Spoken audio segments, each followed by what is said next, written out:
So let me just finish up with Christopher on the currency issue. Christopher, I mean, you make a great point. It's a great idea. I think you ought to consider it. And one of the things that you want to do is, you can buy physical currency, someone else's physical currency. You can certainly do that.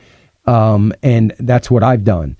Now, I wouldn't buy any currency. I may buy, I most of what I have is in Swiss franc, and I, like Swiss currency. As a matter of fact, not that I do it for this reason, but I'm up about 15% on my Swiss currency. I don't do it for that reason. I'm not a currency trader, but you can do that. As a matter of fact, I get mine from a company called EZ, the letter E, the letter Z, Forex.com. They're out of, I think, Waco, Texas. They're very reliable. I've never had an issue with them. I've recommended them. They don't even know who I am. So I don't have any relationship with them at all. You know that. I mean, I don't do that, but I don't have any relationship with them. But other than I know they're reliable, I feel confident in using them. But, some of the strongest currencies are the Swiss franc, the Singapore dollar, the New Zealand dollar. They're probably right up there in the top three. I obviously, and you've already alluded to this, Christopher, you wouldn't buy any currency in a communist nation. You wouldn't buy Russian currency or anything like that. You want to buy strong currency. All currencies are going to go down if there is an intentional devaluation of the dollar. But the devaluation that is going on in the dollar now does not necessarily mean that those other currencies are going to devalue along with it. As a matter of fact, I would say they're not going to. As far as, so you should do that as a matter of, now what you do with it, put it in a safe deposit box or you bury it in your backyard. I'm not sure what you do with it, but, that's up to you. I would say this, that you can open up foreign accounts. It's difficult to do that. You've got to go in country. You can do that in Costa Rica. You can do that in a couple. There's no other Central American country, maybe Belize, but no other Central American country that I would do it in. Costa Rica would be about it. You can go to some South American countries and do it. You can do it in New Zealand, but there's a time limit. In other words, I think you need to have some sort of residency there within 11 months after you do it. But all that's being tracked right now. The reporting on that has changed dramatically over the last couple of years. So as you do that, those banks are going to report to the U.S. So even though you say, well, I'm not worried about taxes, I've paid all the taxes, you will pay additional taxes on that based on the fact that it's in a foreign bank. So there will be a tax levied to those dollars, but it's not a bad idea. If it's a significant amount of money, it may be worth doing it. The other thing that you can do is look at some limited partnerships. I'm not a big fan of them, but there are some limited partnerships out there that may be worth doing and investing in that would protect your money from a seizing of the assets kind of situation. I still believe in good, solid stocks of international companies, and you should consider that as well. So I don't know if that helps you a little bit, but I would check out getting some foreign currencies for certain in your possession. All right, Christopher? Christopher's going, okay. He did say he was going to hang up now that I think about it. Anyway, let me get back to the phones, 866-300-9298. Let me go to Holly. Holly's calling us from Tennessee. Hey, Holly. Hi, Dan. My question for you is, my husband and I are in our early 30s, and I am currently a stay-at-home mom. My husband is a small business owner. Our plan for when I go back to the workforce, when our children are both in school, is to completely save and or invest my income for about 5 years so that we can build our own home and pay cash for it completely. Mm-hmm. And then after that is accomplished, then my income would be going straight to our retirement fund. Mm-hmm. So I wanted to know if you thought that was a good plan, and also what should we invest our money in that time of saving? Mm. How far away are you from that time, Holly? to start saving? No, yeah, just go back into the workforce. 1 year. Okay. So first of all, I like the plan. I think it's a great plan. I have no issue with it at all. I think it's a great plan. Of course, it's always about the discipline of being able to do that. But I think it's a fine plan. I can't say today what I would invest in. I could say today what I would tell you to invest in, but a year from now, it's going to look very differently. I mean, I don't even say what you should invest in next week. That's why I change my buy list every week. Things are going to change. I would say this though, anything that you save when you go back to work with your strategy of putting it all towards the house, you got to remember that you're going to be very, very limited, Holly, on what you invest that money in. As a matter of fact, someone like me who tends to be very conservative, I'd be hard pressed to tell you then I think you ought to invest in this because it's short-term money. And I don't want the 5-year period to be over with and you saying, okay, we're going to build this house now, and it is the worst day or the worst week in the market, and what you've invested in now, let's say you've saved, $150,000, and now it's worth 90, and your plan just got changed to adding 3 or 4 more years to it. So I would be very, very concerned about that.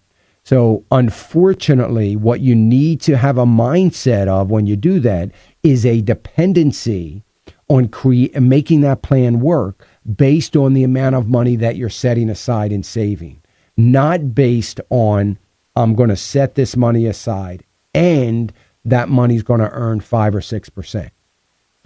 By way of growth in a stock or an investment. Because I think if you do that, you're going to be forced to take some risk with that money that could easily go in the other direction. So I think it's a great plan, but I think you've got to not be willing or not try to hurry it along by putting that money in some investments that could be risky, or you could see a downturn in that. If you ask any other advisor when in your area, if you get to that point, they're going to tell you something totally different than what I just said. But that's my perspective on it. I would want you to stick to the plan, save. Yes, there are some conservative things that probably at that time I would want you to do with some of that money, but where I can't tell you what that would be now, but I'd still want you to be pretty conservative in that investment strategy. Okay? Okay. Thank you very much. All right, Holly. Thank you. It's a great plan. I you know what? I hope it works out for you, and I'm sure it will if you've got the discipline to follow through with it and stick to it. Great stuff. Let me go to Mary. By the way, 866-300-9298. Let me go to Mary from Alabama. Hey, Mary. Hey, Dan. How you doing? I'm good. I had a question on Zion Oil and Gas. Uh-huh. I purchased... Hello, can you hear me? Yeah, I got you. Okay. I purchased some shares when they were like $1.95, and they've dropped down to around 160, and now I think they're even below that this morning, and I was just wondering what kind of opinion you still had on that company. Well, Zion Oil has not been on my buy list for a long time, getting close to 2 years. I still have it on my broader list, and I track it, but I issued about a year and a half ago a sell order on Zion. I told everybody I thought they ought to sell. At that time, it was at maybe 210 or something. But told everybody to sell. It's going up. It's come down. It's going back up to the $2 range. It's come back down.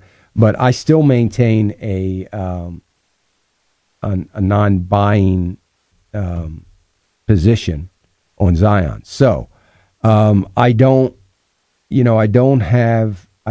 Here's what I've been saying. Let me just tell you what I've been saying about Zion. I believe in their mission. I believe in their theology. I believe in the ministry of all that they're trying to do.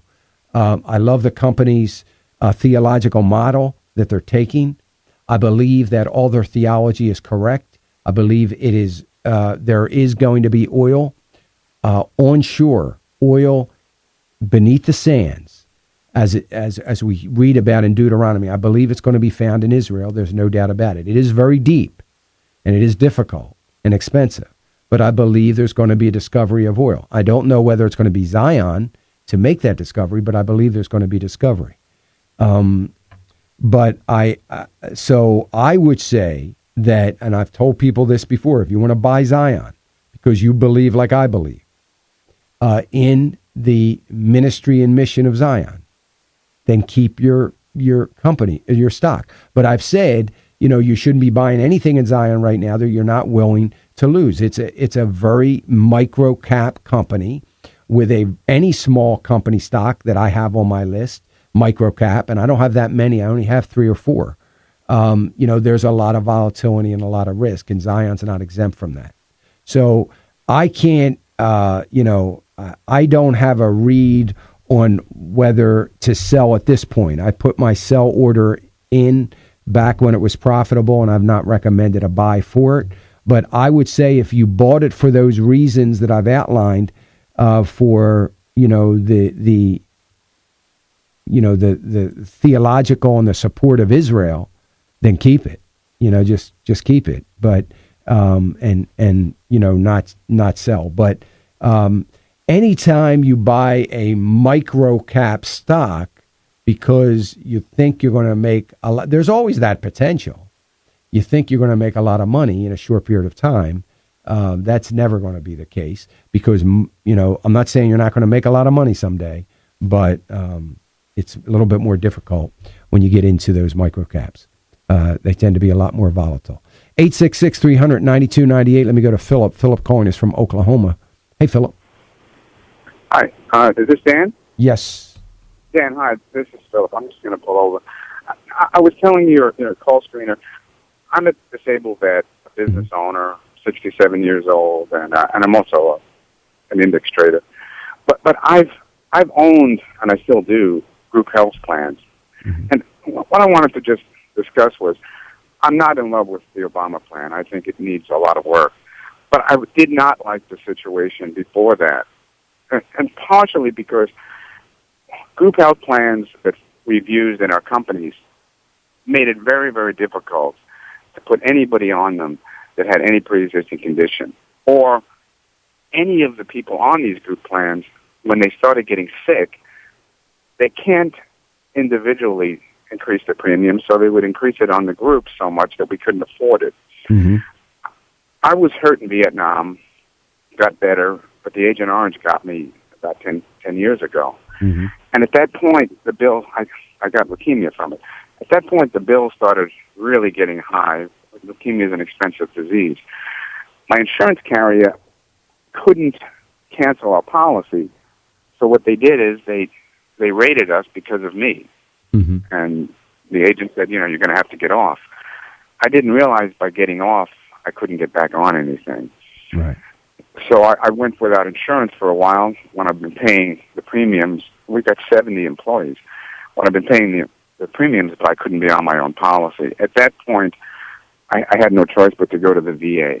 Right. And I had been out of the military for quite a while, and I wasn't used to that form of medicine, which is basically, there's clinics and things like that. Sure. And so, in praise of them, I still go to the VA. Mm-hmm. They did a great job with me. They understood the leukemia. They understood I got it from Agent Orange, and I still go to the VA because I've never changed, even mm-hmm. now that I'm old enough for Medicare. Mm-hmm. But that was the problem before we had the Obamacare. It was basically, unless you were on a group plan and unless everybody was healthy on that group, if there was anything wrong with you, from diabetes to almost anything, you couldn't get insurance, you know, and at least that's changed now with the Obama plan. And maybe this is an expensive way to fix But here's the problem. But here's the thing, Philip. Better than 80% of my listeners what the healthcare system is going to evolve into because you've been through the VA. That's where we're headed. So, yes, I agree like you with the pre-existing conditions. It's great. But what's the quality of healthcare going to be as a result of that? And I can tell you what it's going to be. It's going to be very similar to what you've experienced already. So there's a huge trade-off for that. And I agree that the system needed to be fixed, no doubt about it. But I think it could have been fixed and should have been fixed by way of the private sector. And I got to run, Philip. We're right up against the end of the program. First of all and foremost, thank you, brother. Welcome home. And I thank you for your service. And we appreciate you so much. And, hang in there. Keep calling in and listening. I sure appreciate it. Thank you. Folks, we got to run. Remember, all that you have is His. It's all God's. Let's be found a good and faithful steward. Have a great day. God bless.